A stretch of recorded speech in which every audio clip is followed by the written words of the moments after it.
सच्चा विश्वास और भगवान की मदद। बहुत समय पहले की बात है। एक छोटे से गांव में रामू नाम का गरीब किसान रहता था। उसका जीवन बहुत कठिन था।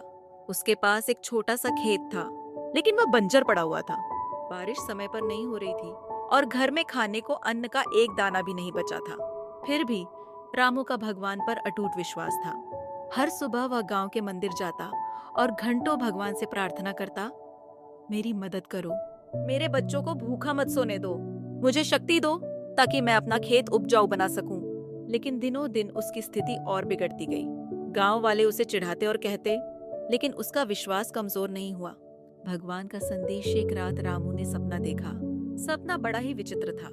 भगवान ने उसे दर्शन दिए और बोले, हे प्रभु रामू, मैं हमेशा तुम्हारी प्रार्थना सुनता हूँ, लेकिन जब तक तुम खुद प्रयास नहीं करोगे, मेरी मदद व्यर्थ होगी। याद रखो, मदद केवल उन्हें मिलती है जो खुद पर विश्वास रखकर काम करते हैं। रामू चौंक कर उठा। उसे समझ में आ गया कि केवल प्रार्थना करने से कुछ नहीं होगा, उसे खुद भी कोशिश करनी होगी। रामू का पहला कदम। अगले दिन रामू ने अपने खेत की ओर देखा। वहां हर तरफ सूखी मिट्टी और पत्थर पड़े हुए थे। उसने सोचा, मुझे मेहनत करनी होगी। लेकिन उसके पास न औजार थे, न बीज और न ही बैल। उसने गांव वालों से मदद मांगने की सोची। पहले वह गांव के मुखिया के पास गया और अपनी समस्या बताई।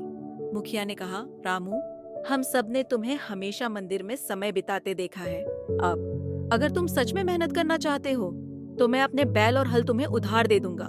रामू की आंखों में आंसू आ गए। इसके बाद वह दूसरे लोगों के पास गया। किसी ने उसे बीज दिए, किसी ने पानी भरने के लिए मटका। रामू ने महसूस किया कि भगवान उसकी मदद गांव वालों के रूप में कर रहे हैं। संकट और विश्वास की परीक्षा। रामू ने मेहनत शुरू कर दी। सूरज की तपती गर्मी में वह खेत जोतता, पत्थर हटाता और बीज बोता। कुछ दिनों बाद अचानक एक बड़ी आंधी आई। रामू के खेत में उगे छोटे छोटे पौधे झुक गए। वह बहुत घबरा गया। उसने सोचा, इतनी मेहनत के बाद भी भगवान ने मेरी परीक्षा क्यों ली? रामू फिर मंदिर गया और भगवान से रोते हुए कहा, हे प्रभु, मैंने सब कुछ किया, लेकिन अब क्या करूं? तभी उसे मन में एक आवाज सुनाई दी, रामू, हार मत मानो, आंधी केवल तुम्हारी परीक्षा थी। अपने पौधों को सहारा दो और देखो, वे फिर से खड़े हो जाएंगे। रामू वापस खेत गया और पौधों को खड़ा करने में जुट गया। उसने मिट्टी से उन्हें सहारा दिया और चारों ओर घेरा बनाया ताकि वे सुरक्षित रहें। परिश्रम का फल कुछ महीनों बाद रामू का खेत हरी भरी फसल से भर गया।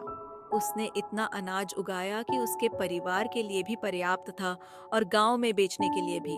अब गांव के लोग उसकी मेहनत और विश्वास की तारीफ करते थे।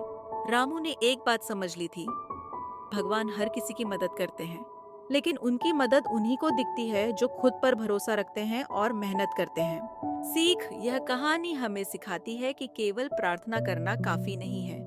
सच्चा विश्वास तभी सिद्ध होता है जब हम अपने कर्म से उस विश्वास को मजबूत बनाएं। भगवान हमारे आसपास ही हैं, लेकिन उनकी मदद हमारी मेहनत और लगन के माध्यम से प्रकट होती है।